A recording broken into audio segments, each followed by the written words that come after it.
Assalamualaikum warahmatullahi wabarakatuh. Hari ini Ibu akan menjelaskan materi Unsur adalah senyawa zat dan tunggal atau campuran. zat murni yang tidak dapat diuraikan lagi menjadi zat yang lebih sederhana melalui reaksi kimia. Selanjutnya, jenis-jenis unsur. Berdasarkan sistem periodik, unsur dikelompokkan menjadi 3 jenis, yaitu unsur logam, semi-logam, dan non-logam.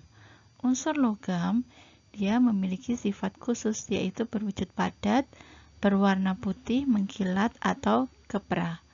Unsur logam memiliki sifat khusus, yaitu berwujud padat, berwarna putih, mengkilat, abu-abu atau kuning, penghantar listrik yang baik, mempunyai titik didih atau titik leleh yang tinggi, serta dibentuk menjadi lempengan atau lembaran.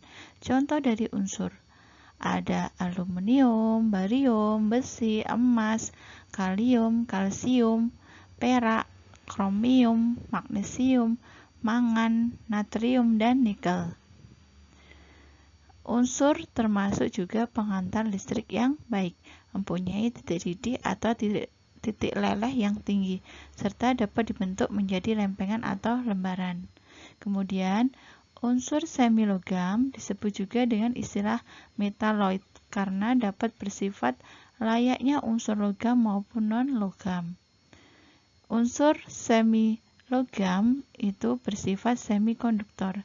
Jadi, jika saat suhu rendah, unsur tidak dapat menghantarkan listrik dengan baik atau disebut dengan isolator. Kemudian sedangkan saat suhu tinggi, unsur ini dapat menghantarkan listrik dengan baik, disebut dengan konduktor. Unsur semilogam berwujud padat namun teksturnya lebih rapuh dibandingkan unsur logam, serta berwarna abu-abu, mengkilat, atau keperakan. Contoh unsur semilogam yaitu boron, silikon, germanium, arsen, antimon, tellurium, dan polonium. Kemudian yang ketiga, unsur non-logam memiliki beberapa sifat khusus, yaitu berwujud padat, cair, dan gas. Berwarna tidak mengkilat, bukan penghantar listrik, dan panas yang baik. Mempunyai titik didih atau titik leleh yang rendah, serta tidak dapat dibentuk, direntangkan, atau ditarik. Contoh unsur non-logam, dia belerang, fosforus, karbon, silikon, dan iodin. Sementara unsur non-logam berbentuk gas antara lain fluorin, helium, hidrogen, klorin, nitrogen, oksigen, neon, bromium. Itu adalah unsur non-logam yang berbentuk cair. Selanjutnya, pengertian senyawa, gabungan dua unsur atau lebih yang melalui reaksi kimia. Oleh karena itu, dapat diartikan senyawa adalah suatu zat tunggal yang dapat diuraikan menjadi zat-zat lain yang lebih sederhana melalui reaksi kimia. Contoh senyawa yang kita jumpai dalam kehidupan sehari-hari yaitu air. Air merupakan gabungan dari unsur hidrogen dan oksigen dengan rumus kimia yaitu H2O. Nah, melalui reaksi kimia, air dapat diuraikan kembali menjadi hidrogen dan oksigen.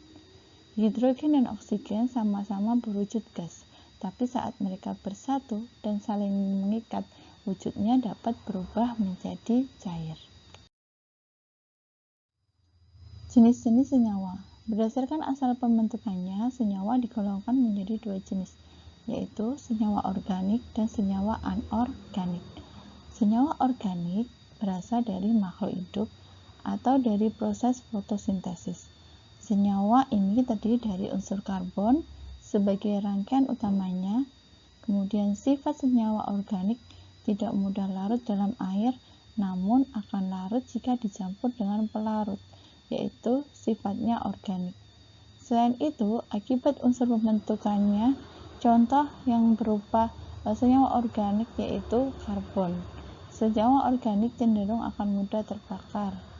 Contohnya senyawa organik antara lain C12, H2O11 atau alkohol, C2H5OH dan urea, CONH2 kali. Senyawa anorganik. Senyawa anorganik berasal dari sumber daya mineral yang terdapat di bumi. Senyawa ini memiliki titik didih atau titik leleh yang relatif tinggi dibandingkan dengan senyawa organik.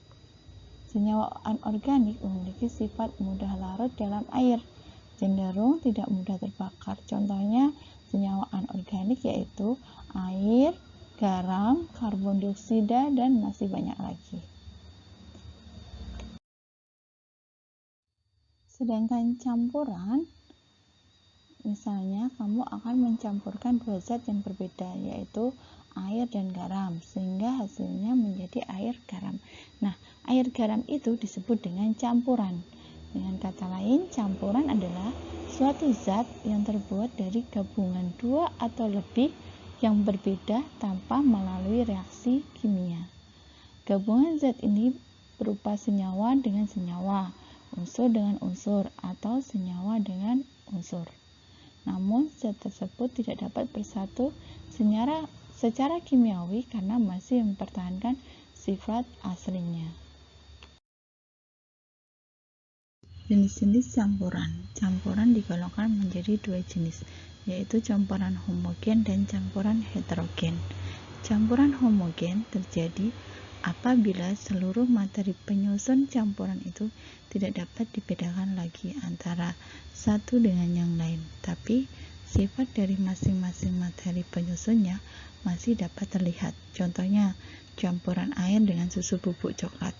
Saat kamu mencampurkan kedua zat tersebut, air dan susu bubuk coklat telah bercampur menjadi cairan berwarna coklat. Nah, itu adalah campuran homogen. Kemudian yang kedua yaitu campuran heterogen. Campuran heterogen terjadi apabila seluruh materi penyusun campurannya itu beserta sifat-sifatnya masih dapat dibedakan satu dengan yang lain. Contohnya, campuran air dengan minyak goreng. Nah, jadi dia bisa dibedakan larutan air dan minyak goreng. Seperti itu. Sudah paham anak-anak semuanya? Oke, terima kasih. Semoga kalian bisa memahami materi yang sudah Ibu jelaskan. Sekian dari Ibu. Wassalamualaikum warahmatullahi wabarakatuh.